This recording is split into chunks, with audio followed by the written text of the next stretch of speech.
दीक्षित के घर की बिजली 10-10 एसी लगे हुए शीला दीक्षित के घर पे, उसकी बिजली का बिल कौन देता है?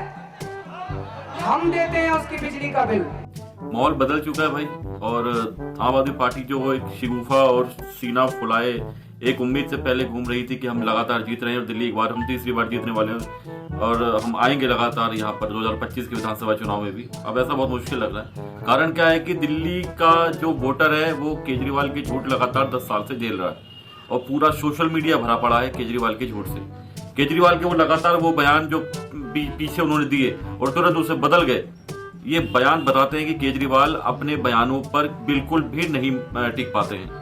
इसका सबसे बड़ा उदाहरण ये, मैं पहले नास्तिक था, coming from engineering science background. मैं भगवान को नहीं मानता था। हनुमान जी से क्या मिलता है आपको? मुझे ये नहीं पता कि क्या मेरा रिश्ता है, लेकिन बचपन से मैं हनुमान जी का भक्त हूँ। बचपन से मैं हनुमान जी का भक्त हूँ। कभी वो बोलते हैं कि पुराने भाषण में बोलते हैं, इस कानून में लिखा है कि अगर कोई भ्रष्टाचार करेगा तो सरकार उस भ्रष्टाचारी को कोर्ट में अपना मुकदमा लड़ने के लिए फ्री में वकील देगी।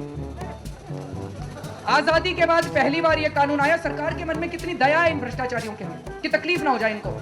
सबने भ्रष्टाचार कर रखा है इन्होंने। सरकारी लॉयर है वो, सरकार देती है पैसा। अब आप कहोगे सरकार क्यों रखती है इतने महंगे लॉयर, तो हम केस हार जाएं, ये क्या बात है? कुल मिलाकर जितने भी इनके वादे होते हैं केजरीवाल के, वो बदलते रहते हैं, जिससे अब दिल्ली की जनता उब चुकी है। इसका सबसे बड़ा आपको यहाँ पर एग्जाम्पल ये भी देखने को मिलेगा कि केजरीवाल जो यहाँ पर सत्ता में आए, जितनी भी उन्होंने वायदे करे उन वायदों को साइड में करके, कि सबसे बड़ा मुद्दा जमुना को लेकर इन दिनों चुनाव में मुद्दों पर चल रहा है। जो 2013-14 से वो जमुना साफ करने में हर बार मुझे 5 साल दे दो, 5 साल दे दो, 5 साल दे दो, अभी तक जमुना साफ नहीं हुई। ये सबसे बड़ा उदाहरण है। दिल्ली की सड़कों को पेरिस, न्यूयॉर्क, लंदन, पैरिस जाने क्या क्या बनाने की बात करी, दिल्ली की सड़कें आज भी लंदन पेरिस तो छोड़िए, जो पहले की कंडीशन में दिल्ली की सड़कें थी उनको उस स्थिति पे नहीं छोड़ा। दिल्ली का हर पीने का पानी की बात कहा था कि 5 साल में दिल्ली के घर घर में टूटी से पानी जाएगा, इस रोक लगा के आप पी लीजिएगा। लेकिन आज भी स्थिति वही है कि गंदा पानी इतना रहा, पीने की बात छोड़िए, आप उनसे बर्तन तक नहीं धो सकते, नहा तक नहीं सकते।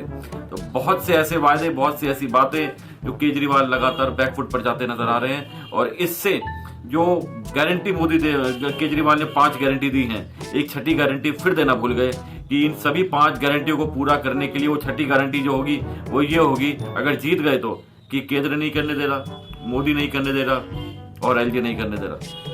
वो 5 गारंटियां पूरी हो ना हो, लेकिन केजरीवाल की छठी गारंटी जो बोलेंगे हर बात पे, ये जरूर पूरी होगी। लेकिन ऐसा होता दिख नहीं रहा है, क्योंकि मामला वाकई बहुत टक्कर का है और भाजपा की स्थिति लगातार मजबूत होती जा रही है। क्योंकि दिल्ली की जो स्थिति केजरीवाल ने कर छोड़ दी है, वो वास्तव में बता रही है कि अब शायद दिल्ली की जनता केजरीवाल को अगला मौका देने के मूड में नहीं है। ये लोग भी वही करते हुए नजर आए जो अक्सर पहली पार्टियां ही करती नजर आई। सिक्योरिटी भी ले ली, कस्में भी झूठी खा ली, जो सारे वायदे भी झूठे कर दिए।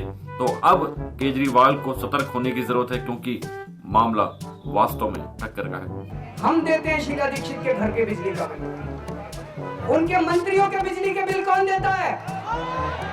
दिल्ली सचिवालय। देखा है दिल्ली सचिवालय? उनका पूरा का पूरा टॉयलेट भी एयर कंडीशनर है। उस पूरे के पूरे दिल्ली सचिवालय का बिजली का बिल कौन देता है? हम देते हैं।